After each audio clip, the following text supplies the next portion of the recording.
Welcome to the Rose of Sharon radio broadcast, where you are destined to smell the sweet aroma of the truth in accordance with Ephesians 4:15, guaranteed to make you free to lead the abundant life till it overflows. The time is now, and the person is you. So sit back, relax, grab your Bible, some paper, and a pen as we welcome our host, Sharon Green.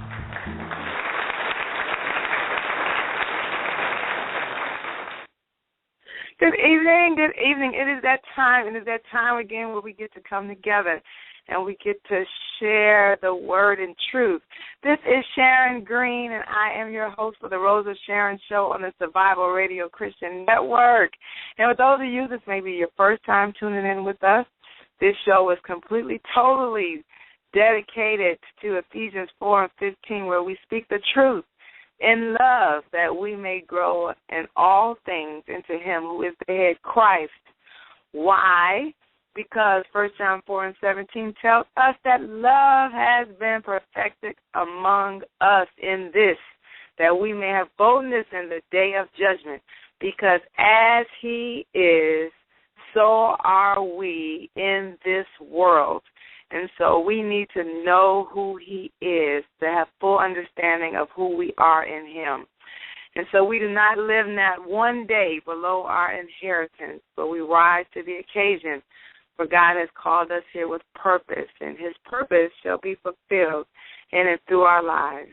And that's my prayer for all of you, that we choose God always, at all times, and under all circumstances. We make a choice to choose him and his way. So that's why we have a show that's pretty much dedicated to knowing him, to knowing who you are in him.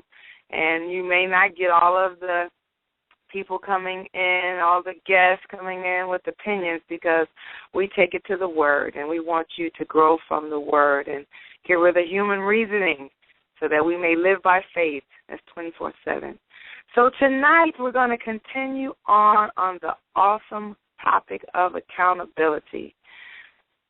Keeping one another accountable can be a little challenging because we don't practice it. So I wanted to start the year off bringing that to the forefront of what we do as Christians. We're in one body, many members.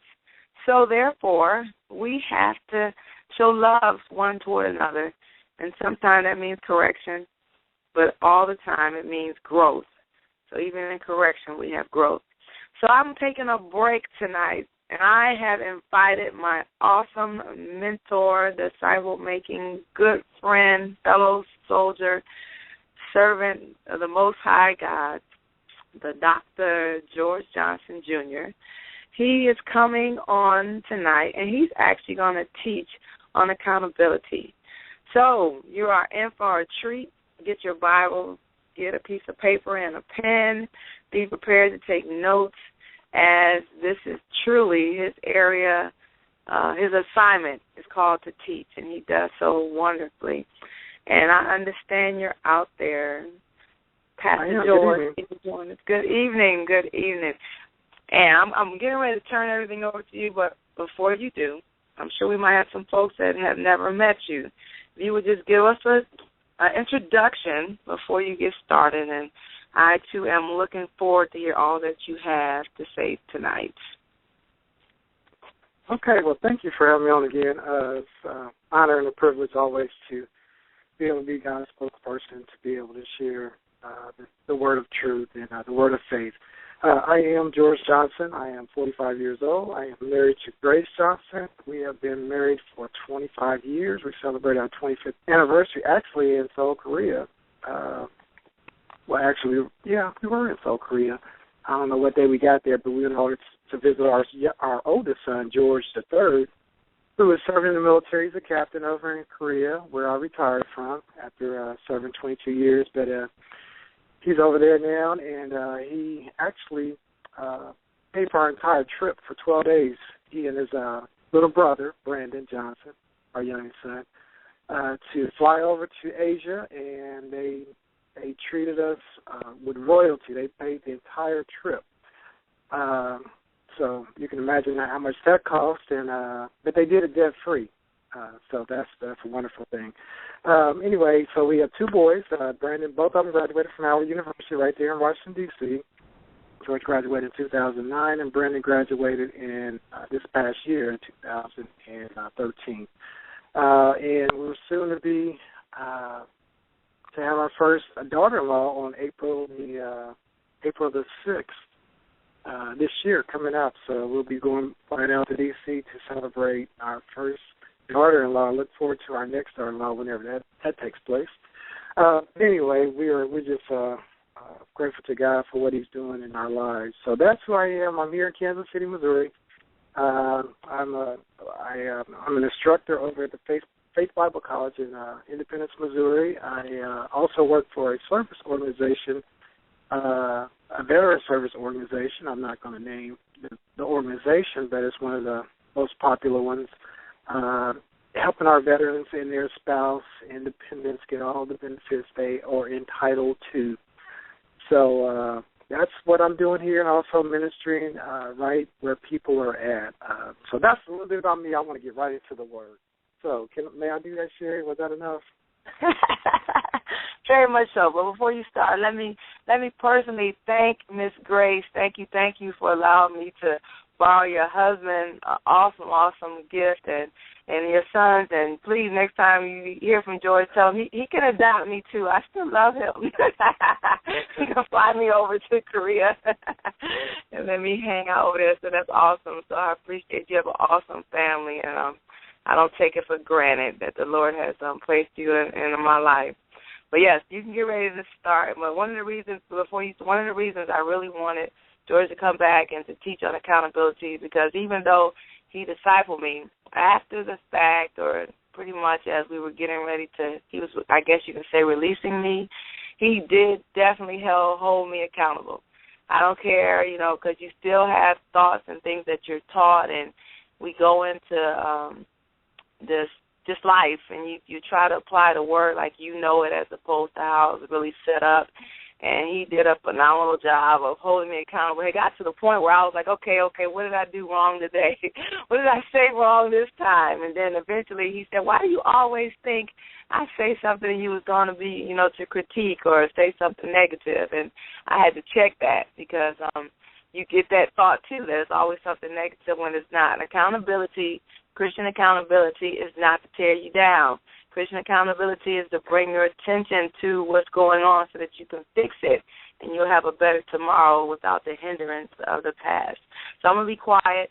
I'm going to let you go forward. I'm going to cut you off in a little while for a commercial break.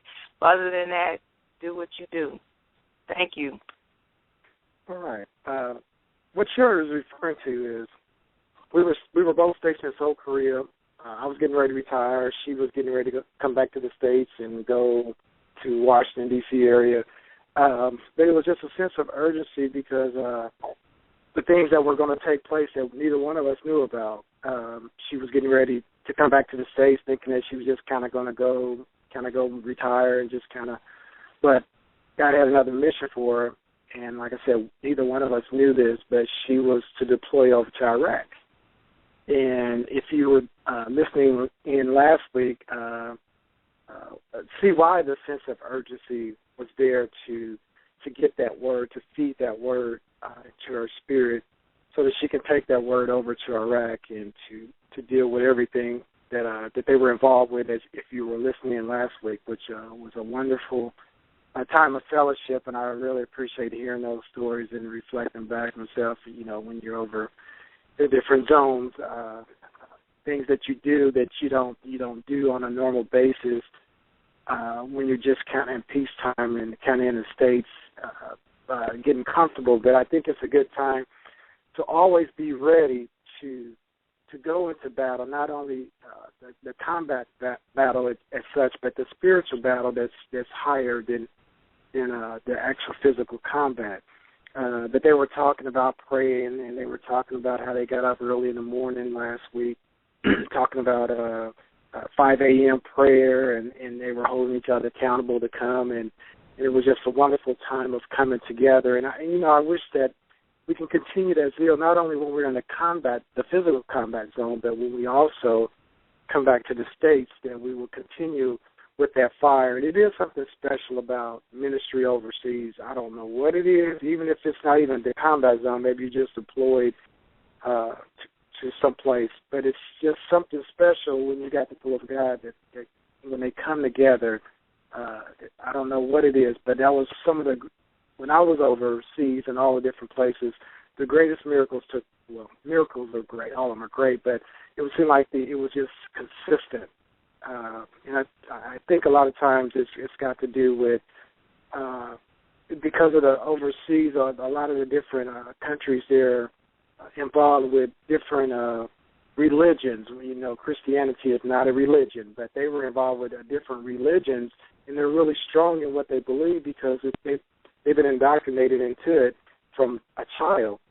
So and they want to see the real God, and when God performs these miracles, they want to know really what is it about your Jesus that's different than what I'm serving. So and it's just the zeal, and once they get it, it's just like they take off. In every country, you know, the people who really got it, they just took off in their Christianity, and it was different than what I see back here. And I'm kind of disappointed in the worship in the just church back here. It's kind of disappointing. But anyway, let's get into accountability. I started off last time, a couple of weeks ago, we were talking about accountability's got to start at the head. So I was talking about accountability in the church, accountability as far as the leaders. The leaders are held to a higher state. They should be held to a higher state of accountability than the parishioners, than the flock, because they're the under shepherd. You know, the church belongs to Jesus. The church doesn't belong to that pastor. God may use him to be the pastor or whatever, but the church belongs to Jesus. Those people don't belong to pastor so-and-so or prophet so-and-so. No, the entire Christian body belongs to Jesus. Jesus is the one that died for the church. And we're all the church, and we may go to a building, but we're actually the church. So I want to start off with talking about the shepherds, the under shepherds. If you got your Bibles with you, go to 1 Peter, the 5th chapter, and we're going to read verses 1 through 7, if we can make it down there that far. 1 Peter 5, verses 1 through 7. And I'm going to try to go a little bit further than we went last week because I want to talk about the accountability of our words because we will be held accountable for every word. And that's the only time it's good to abort something is to abort that before it comes out of your mouth, because we are going to be held accountable for every word that comes out of our mouth, because death and life are in the power of the tongue. And a lot of times we're speaking death, and that's what we're going to get. But if it comes to my mind, I can abort that. And once again, that's the good abortion. I can abort that before it comes out of my mouth. Once it comes out of my mouth, it's going to take root somewhere. And a lot of times, and we've all done this, and you know, it's just something for you to be aware of. You say you feel like a headache or something coming on. I'm getting sick. You feel that, and then you speak it out, and you know, immediately you get sick because you planted that seed. But you could abort that, and you could have just said, "By Jesus Christ, I believe that I'm healed." And we should get quicker to do this because we're aware of the Word, and the Word works when we work the Word, not some of the times, but all the time. So we got to walk by faith in this. So I feel that coming on. So, of course, there's things that we do to, we may not dress properly or whatever it is, and we need to, do those things to prevent. But also, it just comes on. Something that's trying to come on, and you can kill that from coming on you and taking root in you, and whatever it is. You have the authority in Jesus' name to do that. So we'll talk about that in a little bit. But I want to talk about the leadership right now. So 1 Peter, 5th chapter, verses 1 through 7, and it says the elders. He's talking about not elders because of the title, but we're talking about seasoned, mature, word of faith people, the elders, the leaders. not just because you got a title, but we're talking about people who are proven in what they do in leadership. It says, the elders who are among you, he says, I exhort. And I'm reading out a New King James Version, by the way, so some of my words may differ, but we'll arrive at the same place. He says, I exhort, I who am a fellow elder and a witness of the sufferings of Christ, and also a partaker of the glory that will be revealed. Now watch this. Look at verse 2. He says, shepherd the flock of God. Now who does the flock belong to? It belongs to God, ultimately. Jesus is the head of the church, and then above Jesus, of course, is God.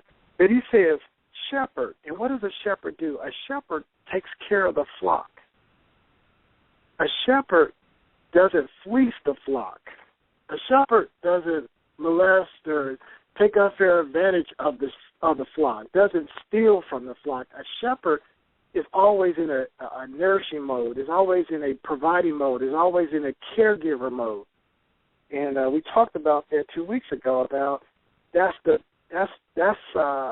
man should be, the husband, the father should be doing that for the family, for his family.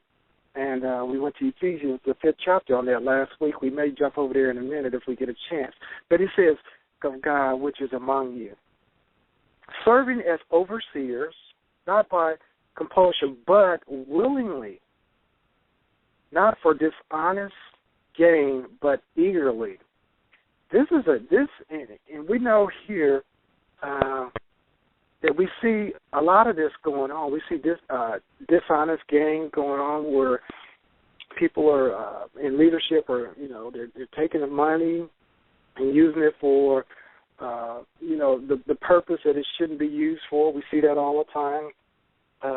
But we're talking about in the church. We're talking about the body of Christ, and we're talking about leadership not doing some of these things. Now, look at verse 3. It says, nor as being lords over those is entrusted to you, but being examples to the flock. Everything that leadership does, and this is accountability, everything that leadership does, it should be an example to the flock.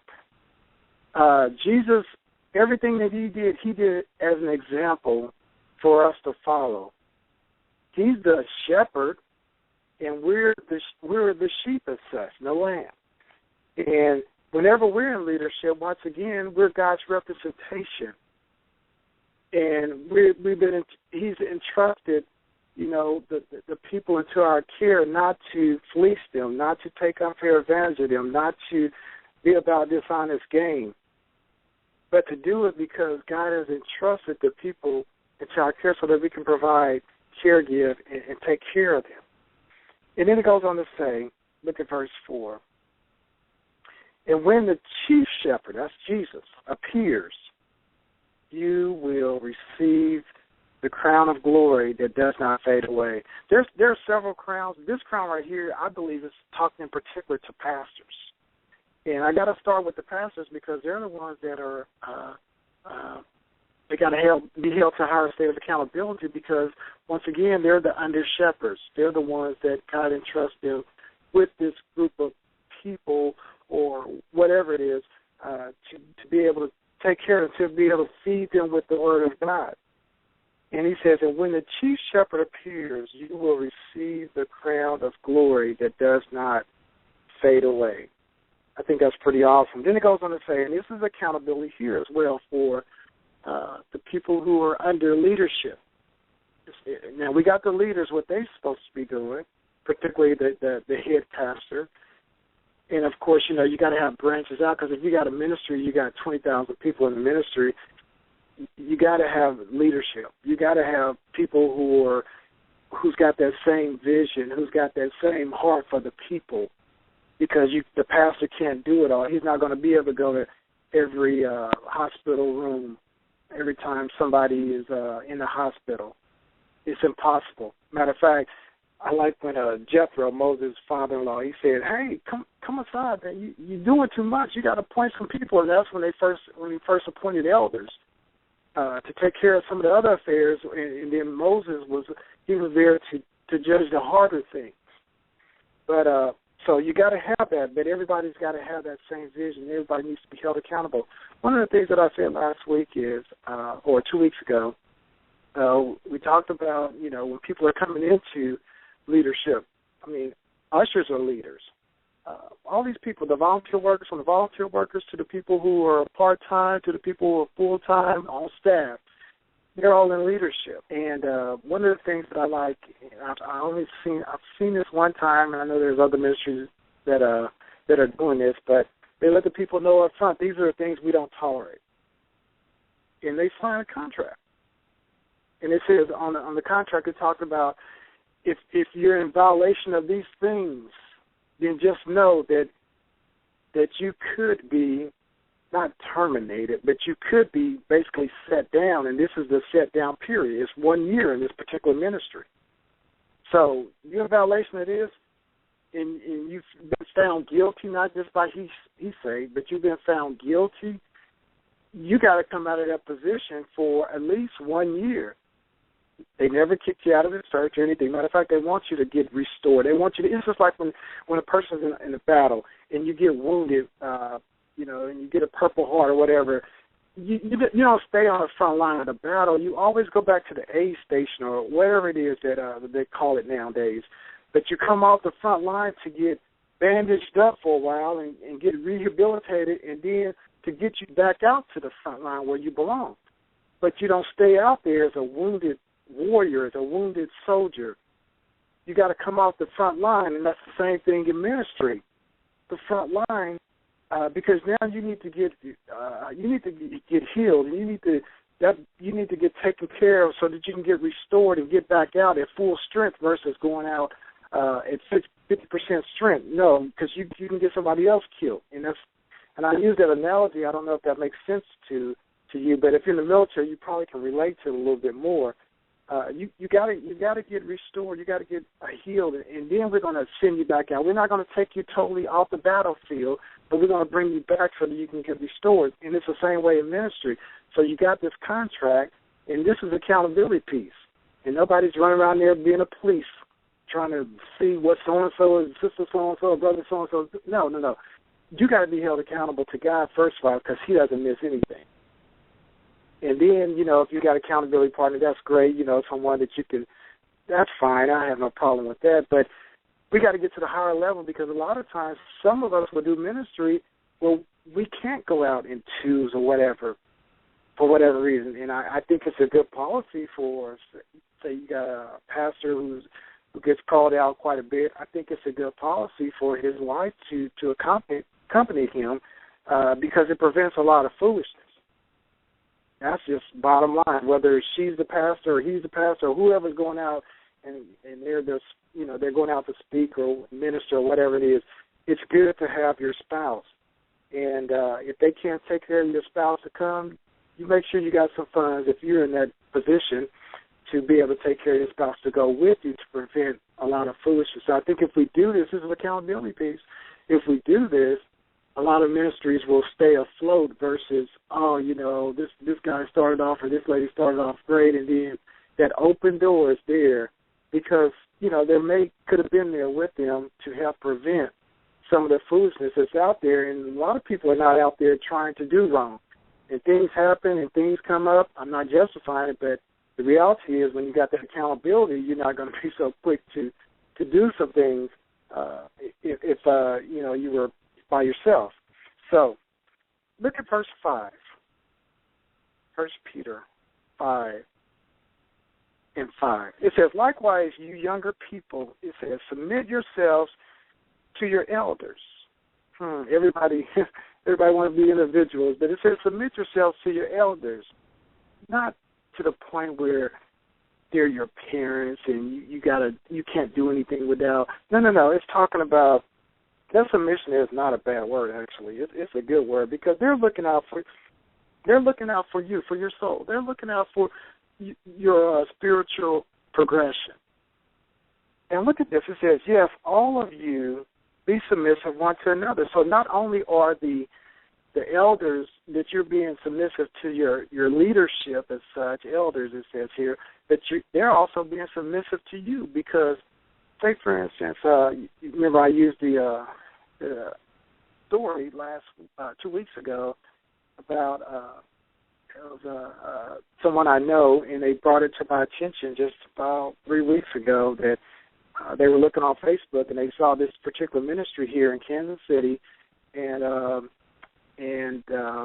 she was 5 years old when she said when she remembered it started that it was her uncle who I knew he had molested her and all that, and he was, it was a continuation of it throughout. And she said when she looked at the Facebook picture of the church, it did something to her. And I said, why is that? She said, you don't understand. That molestation took place upstairs in the church. And I was like, oh, my God, are you serious? And she said, yeah. She said, and it was her uncle, and he was a deacon. He was in leadership. So he would go down, after he did that, sometimes he would go downstairs and lead worship in this Pentecostal holiness church. And it blew me away because I'm like, wow, not only was it her blood relative, but he was also a leader in the church. He was a deacon, and deacons, they hold a pretty high position in the church, particularly in this particular church, and he led the worship, just like as if nothing ever happened. But I'm thinking to myself, it seemed like somebody would have known about that if there was some type of accountability going on. So it just kind of, makes you wonder, why some people don't even go back to church. I don't want to use that because, throw out the dirty water and don't throw out the baby. Keep Jesus, but don't throw out all that other junk, the homosexuality stuff that goes on in church. Throw out the lesbianism stuff that goes on in the church and all that stuff, and these are people who are in leadership taking unfair advantage of the flock. Throw all that out, but keep Jesus. Don't throw Jesus out. But a lot of people have never gone back or don't even have a desire to do anything because that's what they see. When they think of God, they look at that representation that was flawed. And once again, they're still people, but we can, or people can mess up, and I'm not justifying that at all. But I'm just saying that even the people who have gotten hurt don't need to stay in that because you can get to the point where you denounce Jesus and then you'll miss heaven. That was for somebody out there.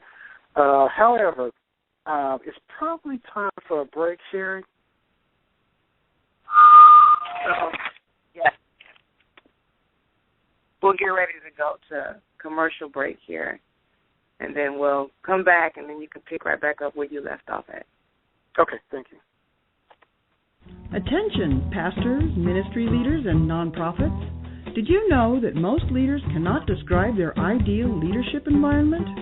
Do you currently have systems in place to facilitate a growth environment?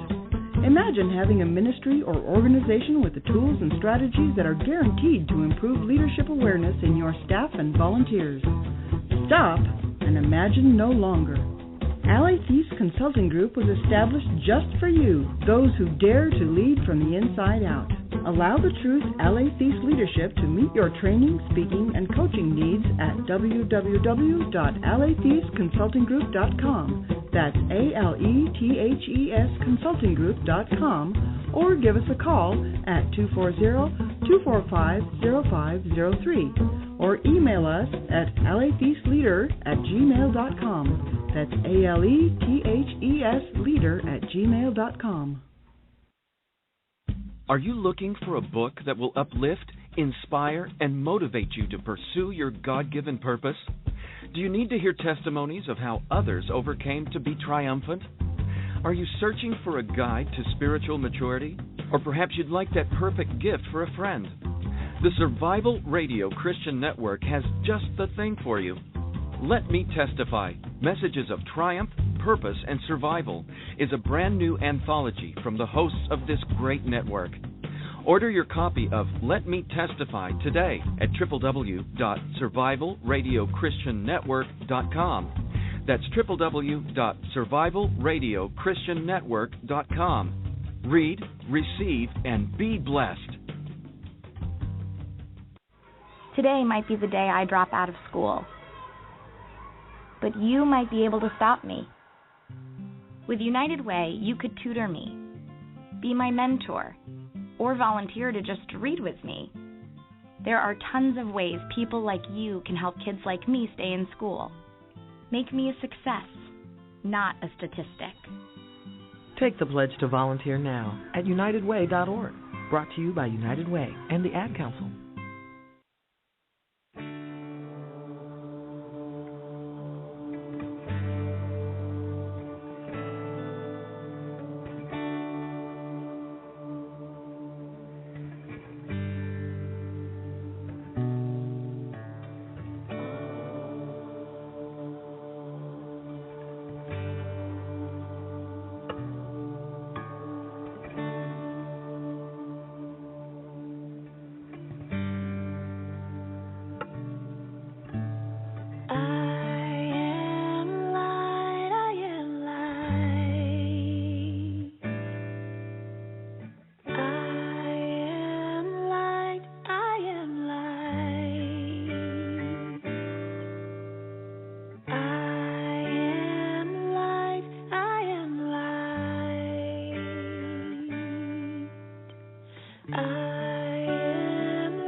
Good evening again. This is Sharon Green on the Rose of Sharon show, and you're listening to the Survival Radio Christian Network. I wanted to mix it up a little bit because it's a lot easier to hold each other accountable when you know who you are and you know the good that you are and that your actions can't take any of that away. So I'm going to turn it back over to Dr. Johnson right now as he continues on with accountability. All right, thank you. Wow, I like that. Was ministering. That I need to get who that artist is so I can get that. That was really powerful. Oh man, wow. So we were talking about accountability. We started with the leadership, and then we talked about the flock. And let's talk about being accountable to the words that come out of our mouth. If you have your Bibles with you, once again, go to Matthew, St. Matthew, the Gospel according to St. Matthew, the 12th chapter, verses 36 and verses 37. Matthew 12, 36 and 37. And this is really important because, as I mentioned earlier, we're going to be held accountable to every word that proceeds out of our mouth. Every word. And a lot of people say this, and they say, well, if you're thinking, you might as well say, I beg to differ. I beg to differ, because if it doesn't come out of your mouth, you haven't released that. And once again, that's a good time for abortion. And I know you heard me say that a couple of times. For those of you who have had an abortion or assisted in an abortion, God still forgives. So don't hold yourself in a state of guilt. Ask God to forgive you and move on.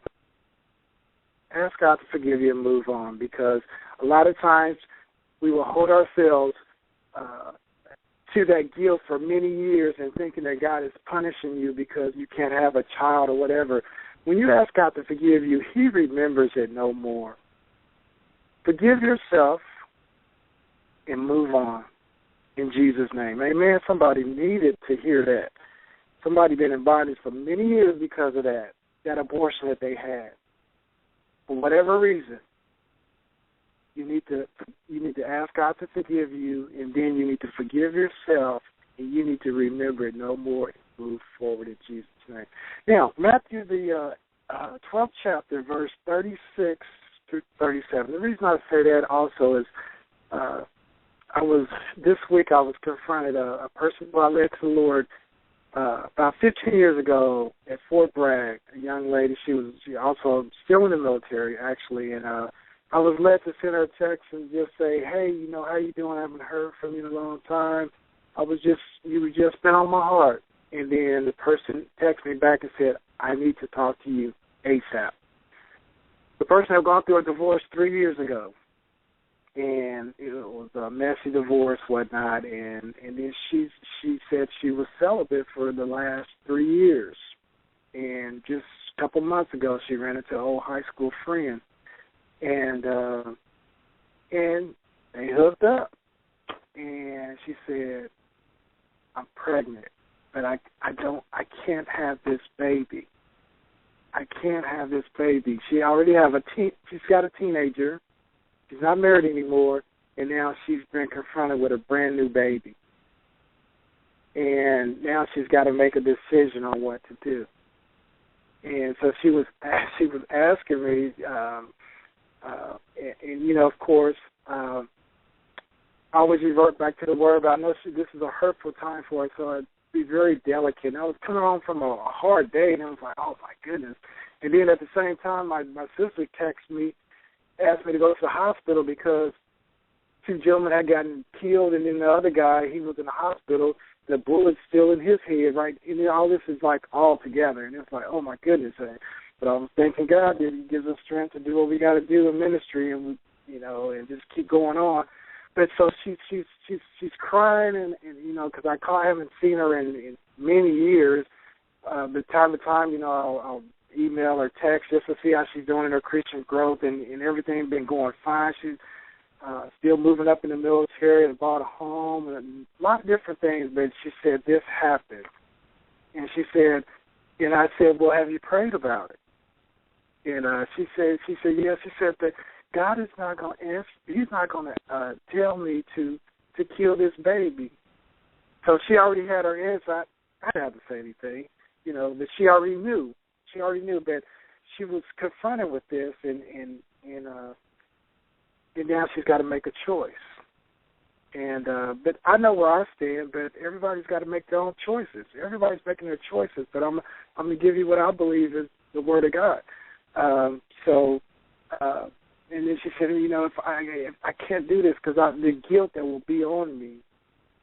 So I just want to share that because people have been through that. I know one person who didn't take communion for about 30 years because they were still feeling guilty from having that abortion over 30-something years ago and didn't think that God would ever forgive them for that. God forgives, and he remembers no more. The words of our mouth. Let's look at this. Matthew, the 12th chapter, verse 36 through 37. It says, this is Jesus speaking, by the way.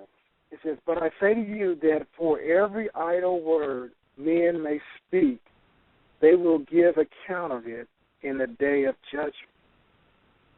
And then it goes on to say in verse 37, this is accountability again, because he said they will give an account of it in the day of judgment. Did you realize that you also give an account of it now? Because once again, like the situation where you feel sickness or something coming on or whatever it is, and you start speaking that out, you just gave an account to that, because now you're speaking death and life to either death or life to your situation. Yep, you got an evil report from the doctor. You know, the cancer, yes. But guess what? By Jesus' stripes, I was healed. Why don't I stand on and be held accountable to what Jesus said, what Jesus did for us already over 2,000 years ago, where he took every sickness and disease known to mankind? Why can't I stand on that and speak that out versus me speaking death? See, Satan wants us to speak the death, because once we do, now he's got an open door to really bring it on you. But the Word of God tells me to speak those things that be not as though they were. Yes, the doctor's report is there, but I was speaking of things that be not. The tumor is big as a football, yes, but I was speaking those things that be not. By Jesus' stripes, I was healed as though they were in manifestation. So I'm held accountable to what I say. Verse 37, it says, by your words you will be justified. And that's one reason why when people get saved, initially, when they first get saved, they got to speak it out. They don't just think it in their minds. They don't just have somebody pray over them and then they become saved. No, it says you got to speak it out, which is Romans 10, 9, and 10. You got to confess the Lord Jesus. Now, it starts with getting into your thought process, and the word gets inside you, and then you realize that you're separated from him. But now you got to confess the Lord Jesus and believe in your heart that God raised him from the dead. And then it says, and then you will be saved. The confession is saying something, not just thinking something. And I know a lot of times in different circles, the people will go up, and then the leaders will pray for them, and the person has not said anything. They have not made a confession. If you go to the court and you just stand in front of the judge and he says, well, tell us what happened, and you just thinking it in your mind, guess what? You're going to be held in contempt of court or whatever it is because you haven't said anything. So confession is very important. Yes, that thought came in your mind to go over there and to rob somebody, but I can abort that thought so that I won't say it and I won't act it out. The thought came to my mind to say, speak what God says, speak God's word, even though the cancer the tumor is painful and is a size of football, but I said, by Jesus' stripes, I was here. I'm being held accountable to my words. Because, of course, God wants us to be here as long as we need to be here to fulfill our calling in this earth realm. It's got nothing to do with you dying and going to be passing away and going to be with God the Father. But you can go earlier than later. And while we're here, I'll just take a moment to thank God for Dr. Martin Luther King Jr., awesome man of God, just an awesome young man that did a lot in a small period that most people do their entire lives. And he allowed God to use him not only for African Americans, but the rights of all people, the civil rights for all people. And a lot of people think it's just, it's a day that we recognize the black man. But this man stood for all people. He stood for the civil rights of all people. And he was held accountable to doing it. And I know a lot of times he probably didn't want to because of the great task that was ahead, but he was held accountable because people were looking up to him to do what he was called to do, and I believe he did it very well. So as we take time out just to reflect on his life, and of course he was a man of God first and foremost. I don't see how you can do what he did and not be saved. To get all that abuse and nonviolence, you got to be saved in order to withstand a lot of that. So the words of our mouth are very important, and that's how we get saved. We got to say by confessing Jesus is Lord and believe in our heart that God raised him from the dead. And then it says, "You shall be saved." For with the heart one believes unto righteousness, and the right standing. Right standing, that means righteousness. Righteousness is what Jesus gives. We don't do anything to become righteous. It's something that Jesus has done, and that's why we've been made the righteousness of God in Christ Jesus, because of what Jesus did, not because of how good we are, how bad we are, but it's because of what he's already done over 2,000 years ago. So it's very important for us to speak that out. Now I want to go over, we're still talking about accountability. And when Jesus sent them out, he sent them out in twos, and there was a purpose behind that. And I use that analogy as a situation with a ministry, a person in ministry, whether it's the husband or wife, whoever's in ministry, that it's important to take the spouse along. You know, I wouldn't go a lot of places without the spouse when you're dealing with, especially when you're going on, you know, you got to go places where it's taking, you know, you go for a couple of weeks at a time, you come back, and then you go for a couple of weeks at a time. I think it's just very important to have that spouse with that person, whoever's in leadership, to go out to do those type of things. And I think God, when he calls you, he will equip you with all that. But you just got to have your eyes open to know that, okay, this is what I'm equally yoked with, to be able to do something like that with. My mentor, he does that, and I think that's just a wonderful example. And maybe people don't do it because they don't want to be held accountable. They want to get involved with the other stuff that's out there, because it is almost like a celebrity status as such, because in leadership, people flock to leaders, regardless of what you look like. People flock to leaders. It is crazy that it's almost like Satan sends that out, because he knows once he can get the head, everything else is going to crumble.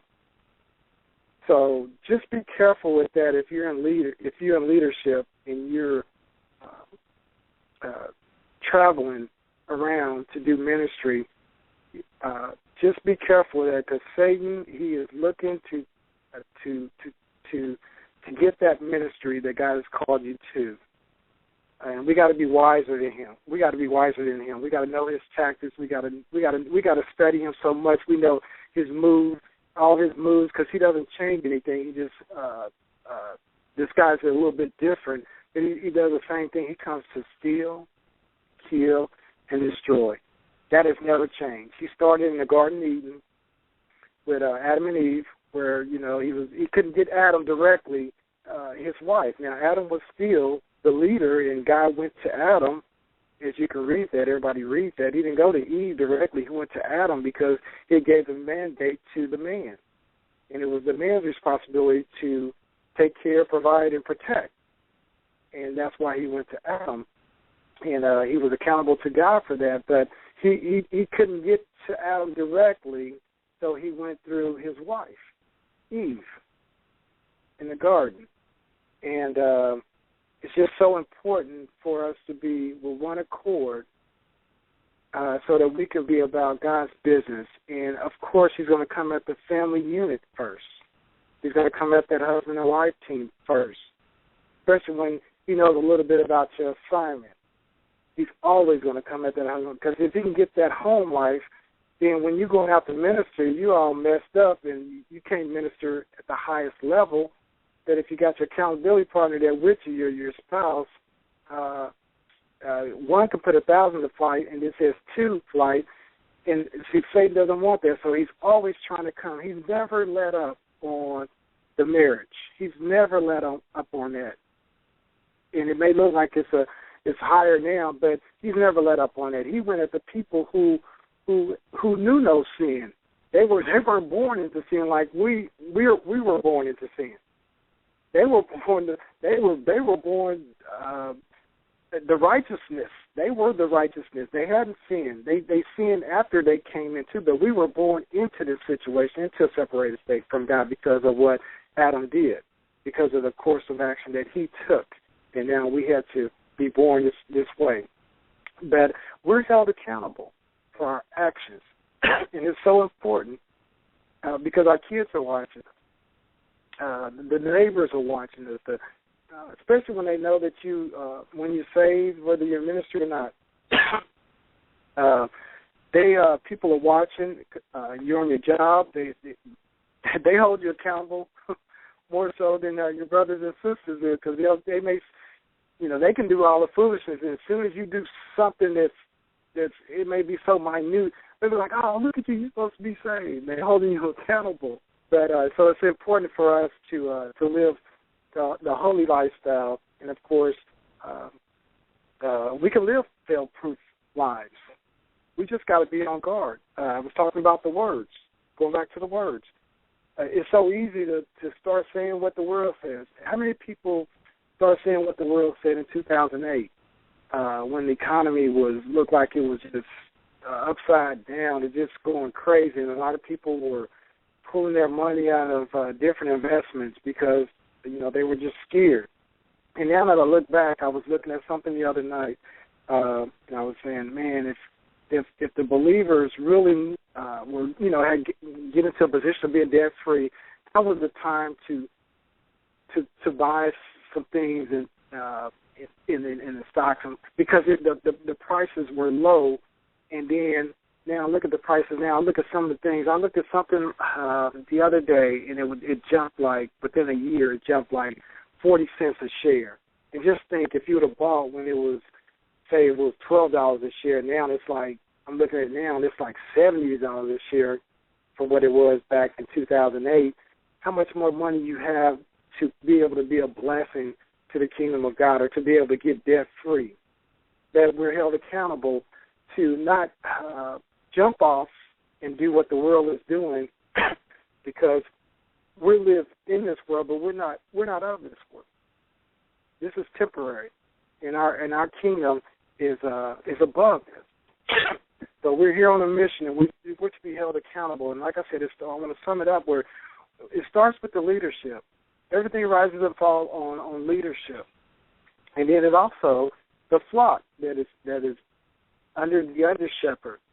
So if the leadership goes, there goes the flock for the most part.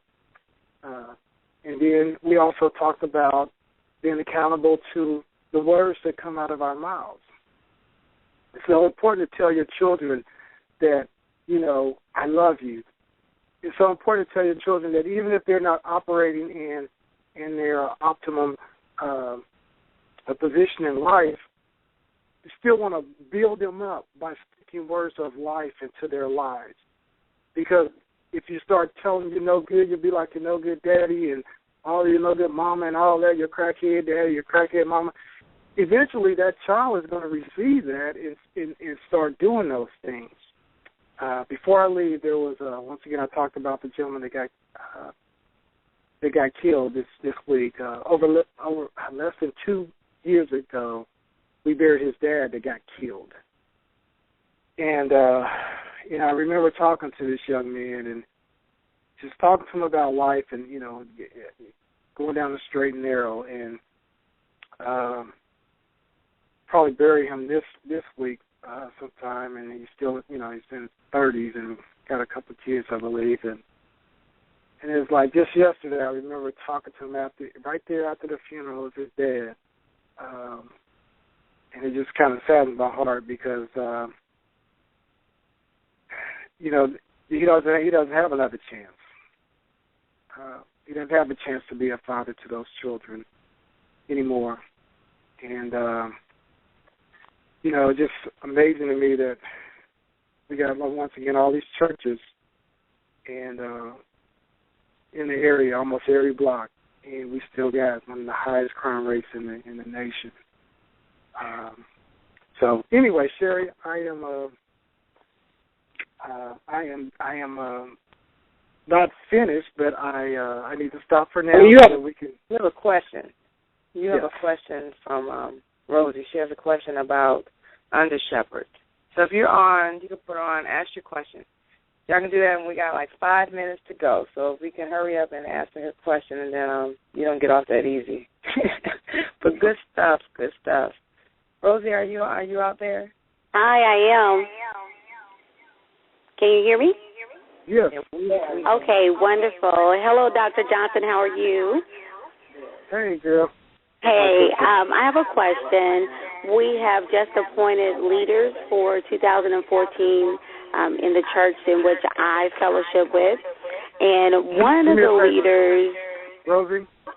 Yes. Do me a favor. You got to echo because you hear your computer.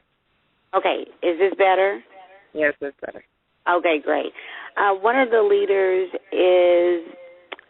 I feel by his actions, trying to create his own ministry versus going toward the vision that God has given the pastor of the church.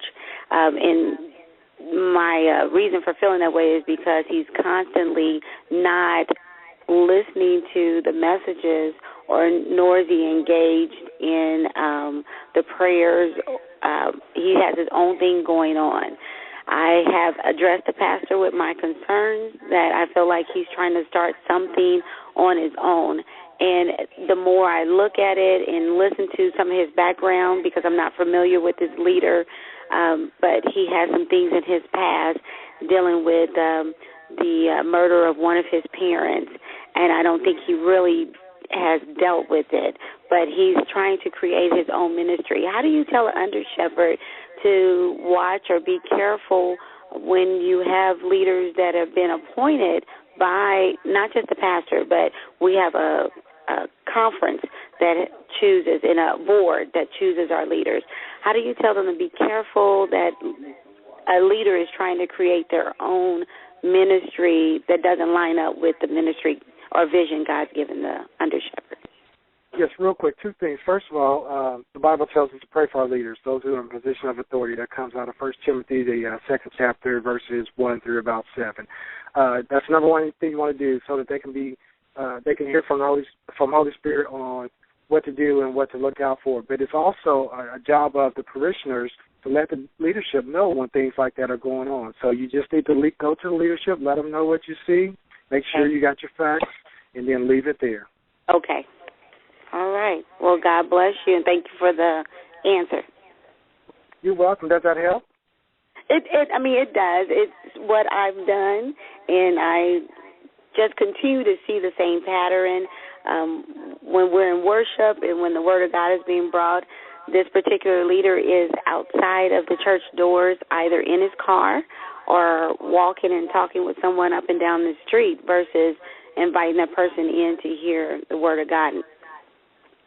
To me, it's a matter of respect, and if you want your own leadership, then maybe being under this particular leader is not for you. But right, yeah. And I know Sherry experienced this in our church recently. She had talked about people going out trying to start their own, and then they're trying to steal parishioners from that particular ministry and doing it all wrong. When it's time for you to go, if God's calling you to do something else outside of that particular ministry, there's a way to do it, and the pastor will know, because that's why God places pastors in positions of authority. He will know, or she will know, and they will let you will be called in and you say, hey, I feel led to go, and you'll get the blessing. There's a way to go out, but the way people are doing it is incorrect. And I know we got about 30 seconds left. So and you got about 30 seconds, exactly. I'm going to hand it over to you. Thank you for having me on once again. I love you, and I appreciate your ministry, and I pray God's blessings upon this ministry and the Christian Survival broadcast total. I just thank God for it. So back to you, Sherry. Well, thank you, George, and thank you, Rosie, for calling in for your question. And ladies and gentlemen, if you have enjoyed listening to Dr. Johnson tonight, please hit me up on Facebook and give me some comments. I'll be sure to pass them on partner up with the Rose of Sharon show at roseofsharonradio.com. That's partner, roseofsharonradio.com. That's partner. We'll let you know what we're doing. Those of you that are in the D.C., Maryland, Virginia area, I am having a How to Lead Life boot camp again, this time on love and forgiveness, the truth about unconditional love. And since you are love, you really need to know who you are from the Word of God and not from man's point of view. And that is on February 8th from 9 to 1, and you can find that at eventbrite.com. Just put in how the number 2, lead life by faith, and then it'll come up with my name. And don't forget our prayer call. The Survival Radio Christian Network has a prayer call every Wednesday morning at 6 a.m. Yes, 6 a.m. That's 424-203-8400. And the PIN is 936-556. And we look forward to joining the prayer call as well as buying our awesome book, our collaboration called Let Me Testify. You can get that at Amazon.com. But once again, stay connected. We'll continue to grow. This is just the beginning. We're taking 214 by storm.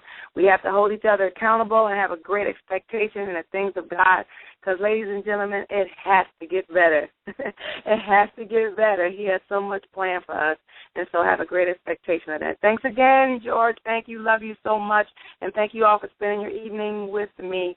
This is Sharon Green on the Rose of Sharon Show on the Survival Radio Christian Network. Have a wonderfully blessed week until we meet again. Tune in next Sunday at 9 p.m. Eastern Time for more of the Rose of Sharon Show with our host, Sharon Green, on the Survival Radio Christian Network.